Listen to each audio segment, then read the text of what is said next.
Rebecca and welcome to my channel. Today I want to show you how to make this adorable little jewellery gift box, just so that you can put a pair of earrings, oh they've fallen around, a little pair of earrings in, or you could put a ring in it, you could put a bracelet in if it's in one of the little bags that you get from jewellery stores sometimes. But it's really easy and cheap to make. It just makes little presents look more wow when they get them, rather than saying, oh, I've got a tiny little packet with some earrings in. It just shows that you've put a little bit more effort into thinking how you're going to gift these to somebody. And they're just really nice and easy, cheap to make. You can get these were from Primark. Doesn't actually have the price on, but they can't have been expensive. They're from Primark. But there's all these different pairs of earrings. If you've got a lot of friends that you're just wanting to give a little something at Christmas to, but you're on a budget, you could do this, and then it just shows that you've thought of them and you've thought about how you want to gift it to them. So, because this is freshly glued, just need to keep wiggling the sides, but the more that you open and close it, the easier it will get. But it's a really sturdy box. Here it's very solid, it's reinforced, and right, I'll show you how to do it.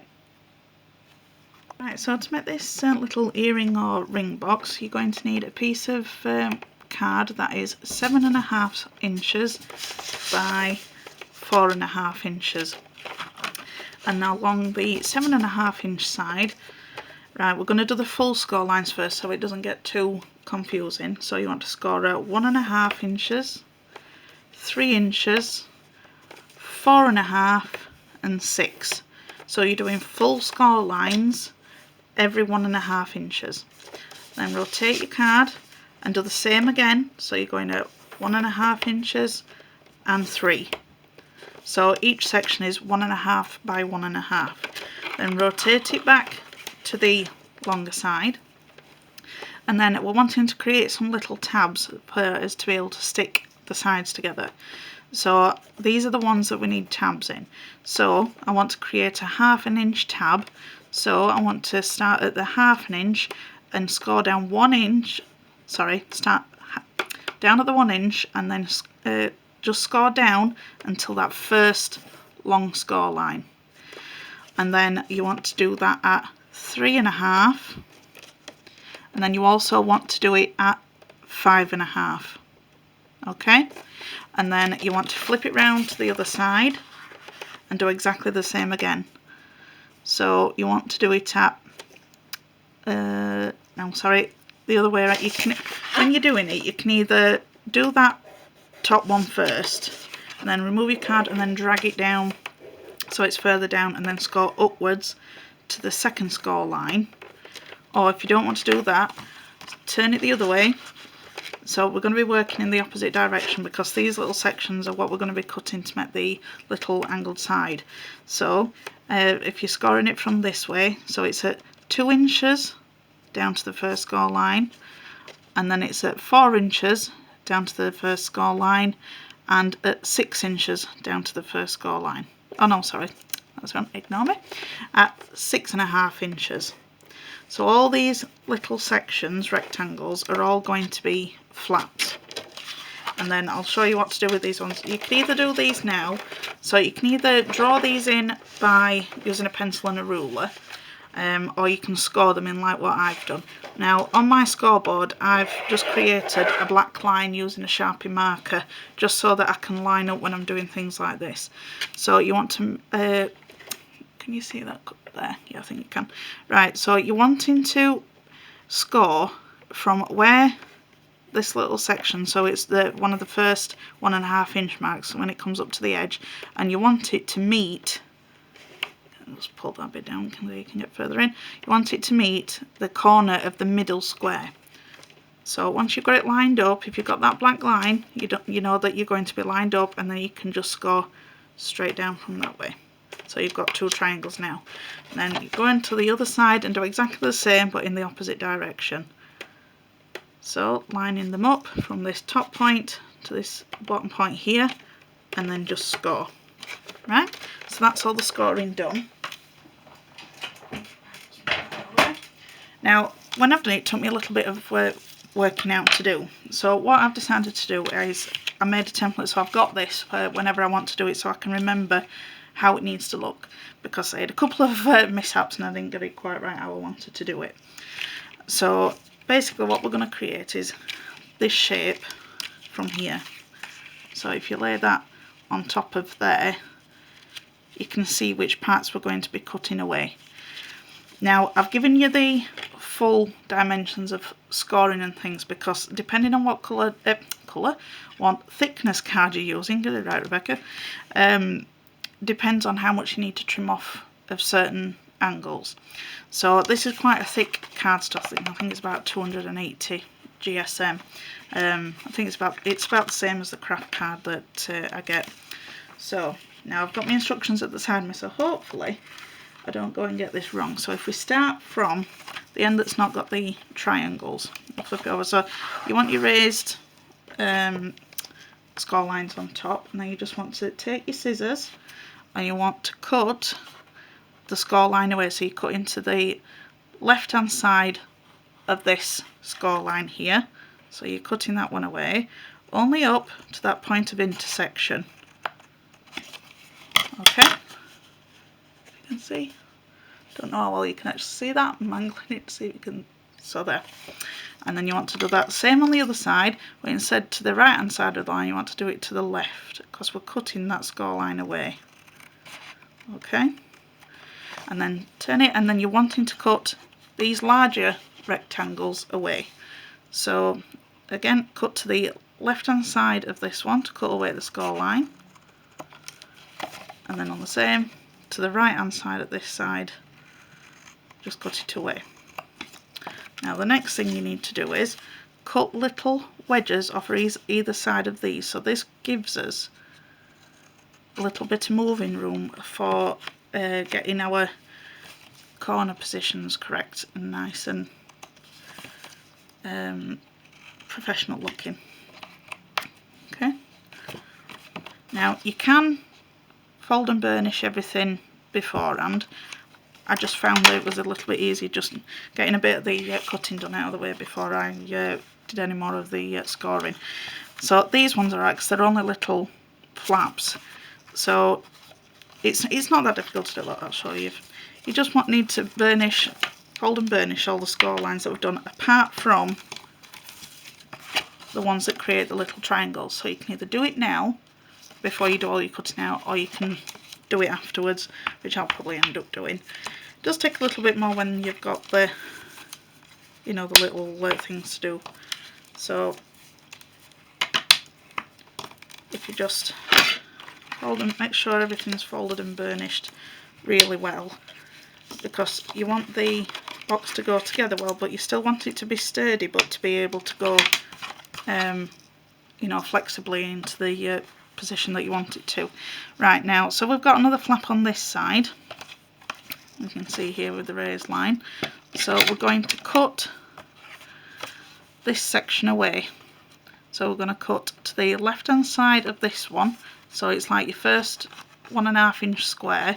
So this is going to be your flap, so cut up to the line of intersection, and then on this one to the right of the score line up to the intersection, and then throwing my card away. So we're wanting to cut away this score line here. So if you just wiggle your scissors in, you could do this with a craft knife and a ruler if you prefer. I just prefer scissors when it's this sort of construction thing. There we go. So you've got this one, but you just need to cut down right down to there. So ignore me saying down to that point, it's down to where the next square starts. So, and again, cutting away some little wedges just to create those flaps.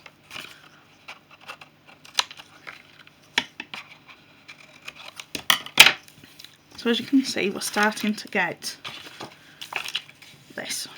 Okay, so we're not cutting any of this, just leave that there for now. We just want to make sure that we're getting all the rest of the cutting and scoring and the folds done properly. So again, we're needing to remove these 2 rectangles here. So I'll cut to the right hand side of this one, to the left side of that one, and then if you sort of just snip up to that line, you know that one's done. Might be easier if you did cut those ones away, but there we go. And then up to there. There we go. Out of the way. And then again, cut off your wedges. Got a little mishap with that one. Sorry if the camera keeps going out of focus. It's trying to get into the habit of remembering I've got to keep it in such a small space when I'm filming. Okay, so that's it. So that's the majority of the cutting done. So now we've just got these ones that are left. Now it's up to you whether if you want to leave this score line on as a decorative part to the box that you're making. So it's totally up to you. I'm just neaten this one up a little bit. I've gone a bit too far over this with the scissors, but that's alright. So I think I'm going to leave it on. I am going to be putting some pattern paper on the outside, but we'll see what it goes like. So if you're wanting to leave it on, you need to cut to the outside of the score line so it leaves it on, whereas all the other ones we've been cutting the score line off.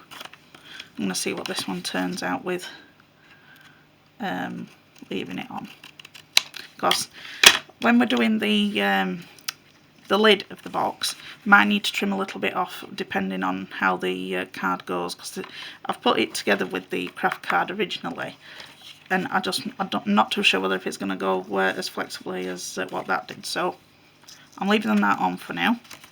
So now I'm just going to fold and burnish everything.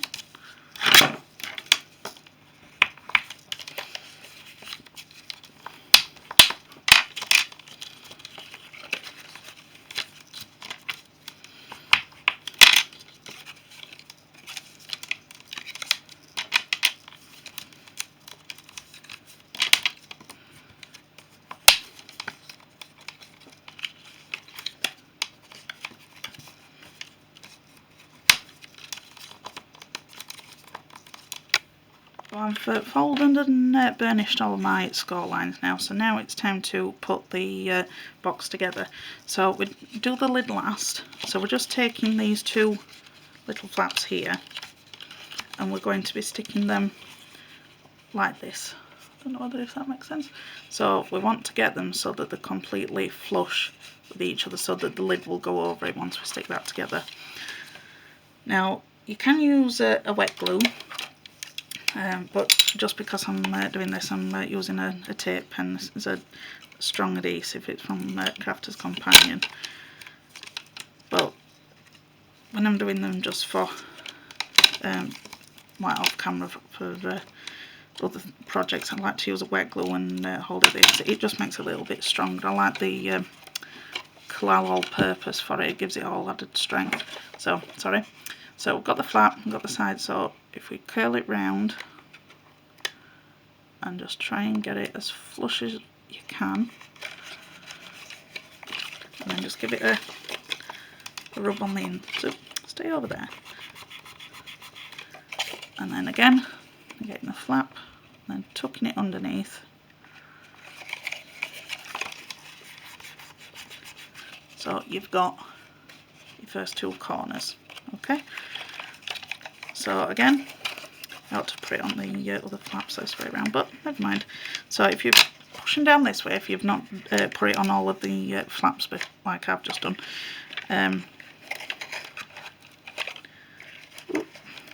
push it along the bottom of the, go on. This is what I get for not paying attention to what I'm doing properly. More on there. There we go. So again, push those in, and then we're bringing this long section back up.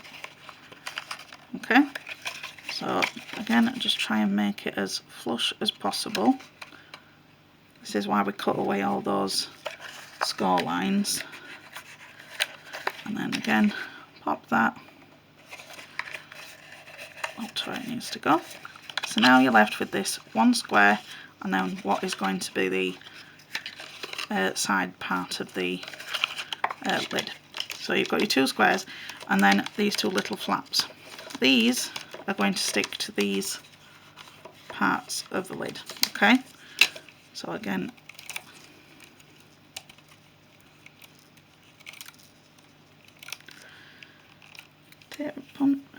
runner doesn't want to look.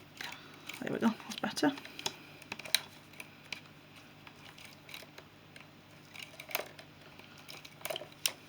Okay, so and again, sort of bend that one back out of the way, so you're pulling this round here.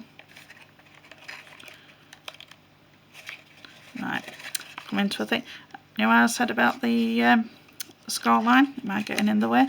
I've noticed it before I've actually stuck it together. It's going to become an issue because this card must be a little bit thicker than the craft card. I'm going to try cutting the score line away. Do it on the other side as well. Right, it's best to make sure you do this before you've actually stuck both of the flaps down. So let's see how that one's going to go. Pull it around. No, it still even needs a little more. What I'll do is, it looks like it's going to be that one, so I might just snip that little triangle off there, like that. Oh yeah, that's much better. Okay, let's just do the same on this one. Okay. But if you're just doing it with the craft card, it should just fit as normal, but I think this one must be just because it's a little bit thicker. It's not plain ball. So we're just taking the, like we did before, and coming it round. It doesn't quite come to the end now, but that's okay, because you've already got this square which is going to cover the top of the jewellery that you're putting in anyway.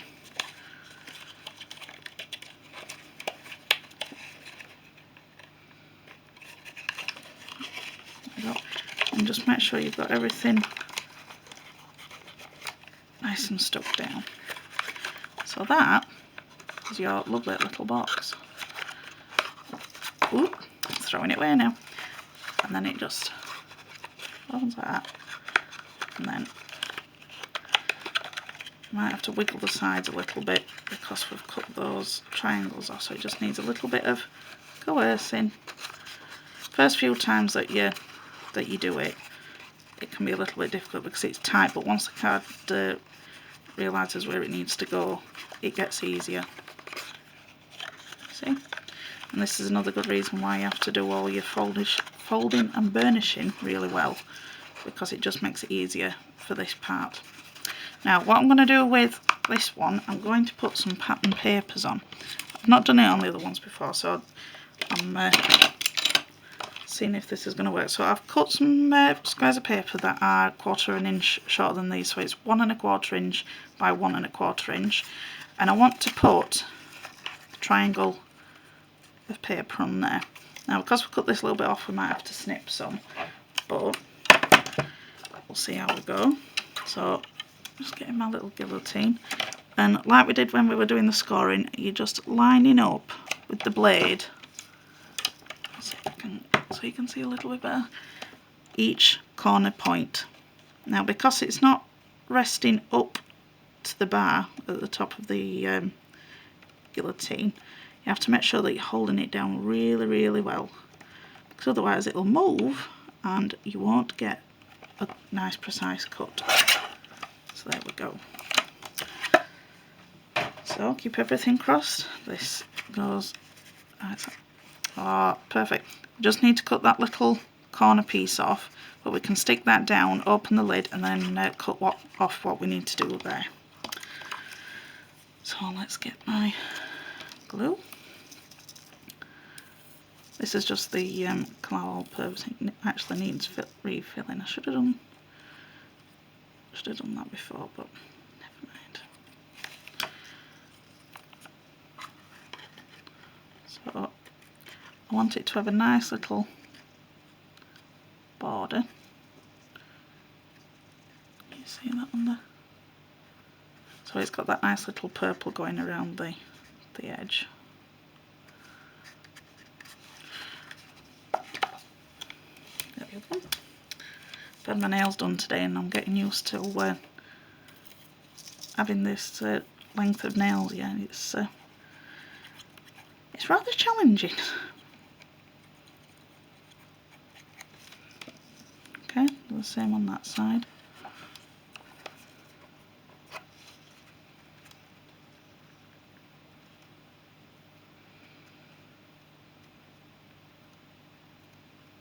Okay, it's only a really small border, but that's all that I want. Now we'll let that dry properly before we're going to trim it off. And then I've got another square of the pattern paper, which is just going to go on the top like this. So that's got a bit of a bigger border. And you can use your tape runner for this, but I like to use this wherever I can. I mean, you could put pattern paper on all of the sides if you wish, just do it that way around. Might actually put one on the front and the side, but I might do that off camera. I've not got those cut yet. In fact, let me do it while I'm on with it.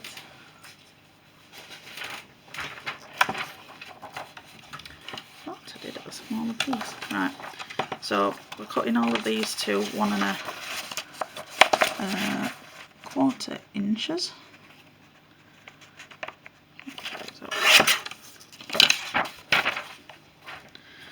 The paper I'm using is from a magazine that I've had for ages, so I'm sorry I don't know which one it is. It's just one, I think it was a Crafter's Companion supplement that I got from one of the magazines that I have. But I'm sure you'll be able to find something like it if you want to do these similar colours. Okay. So now we've got the sides, the top, and then we just want to do the front and the back.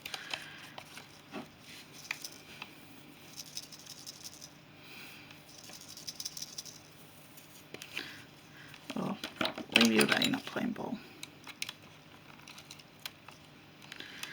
I like the liquid glue because you get that bit of wiggle time to get something into the position you want it to be in. Oops, I'm going to crease my paper now. Never mind. Right.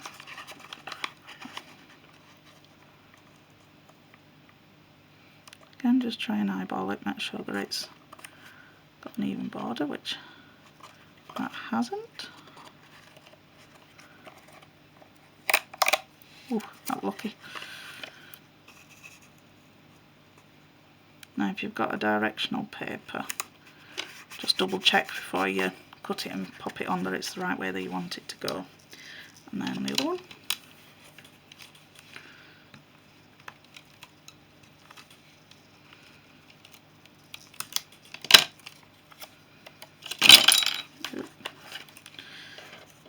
There we go.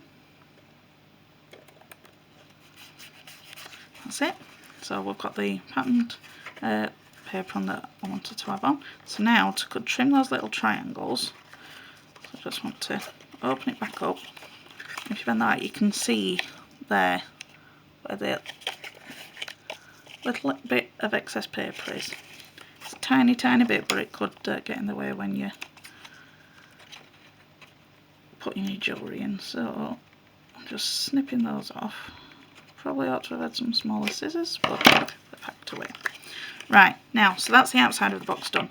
Now, if you've got a card that is not very thick, you can always reinforce your box.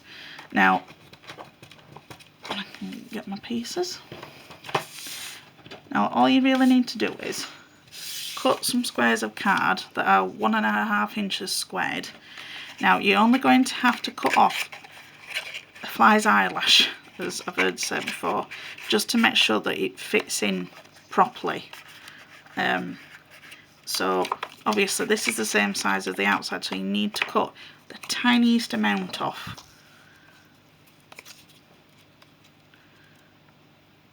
again, this could be pattern paper or card, it's totally up to you. So if we just cut a little bit off of each one, this is what I mean, just really, really thin amounts, because you can always take off but you can't put back on. So let's, no, still need a little bit more.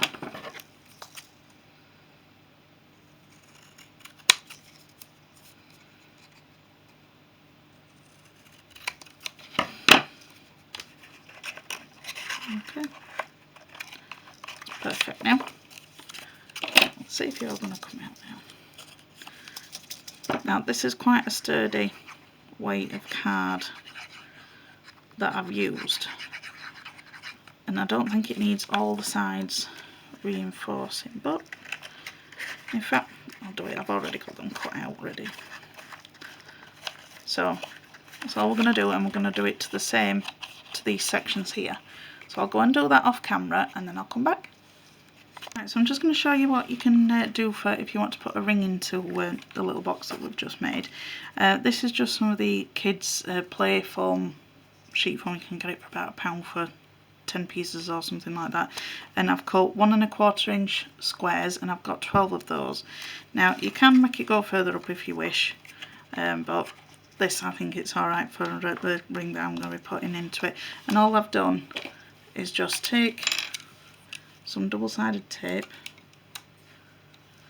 just to keep it in place, and just stack them on top of each other,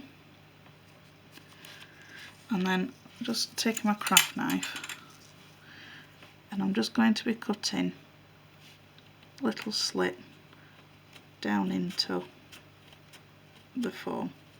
Now if you've got a ring that's got quite a thick band on it, you could just cut out 2 rows very close together and just try and make it a little bit wider. Then obviously try and pick them out as best you can.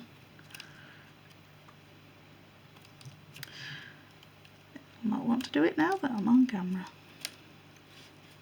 There we go. There we go. Or you could just do the one slit into it, and put this ring in. Whoop. And then just slot it into there, and then you pop it into your little box, and there you've got a ring holder for inside the little box. To the side. Now I've got a piece of card that is 1 1/2 inches by 3 inches, and I've scored it down the middle at 1 1/2 inches, and I'm burnishing the score line, make sure that it's nice and flexible. Now we know from us doing our inserts that we don't want it to be the full 1 1/2 inches, so rather than messing about with silly 1/8 inches and 16 inches, I've just done it again by, you can use a guillotine or your scissors, but you're just trimming away. I'll do it. Be a good one. I'll use my guillotine. Oop. That will do the short edge.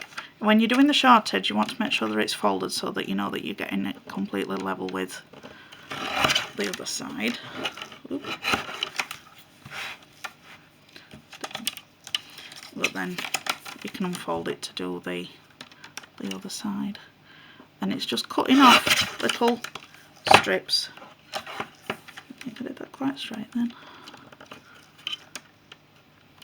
That's it. Just until it fits properly. So when I'm going to do it, I'm going to be popping this end into the box, so that I'm wanting to leave the top flap up, so you'll be able to see the rings, but you can easily lift them out.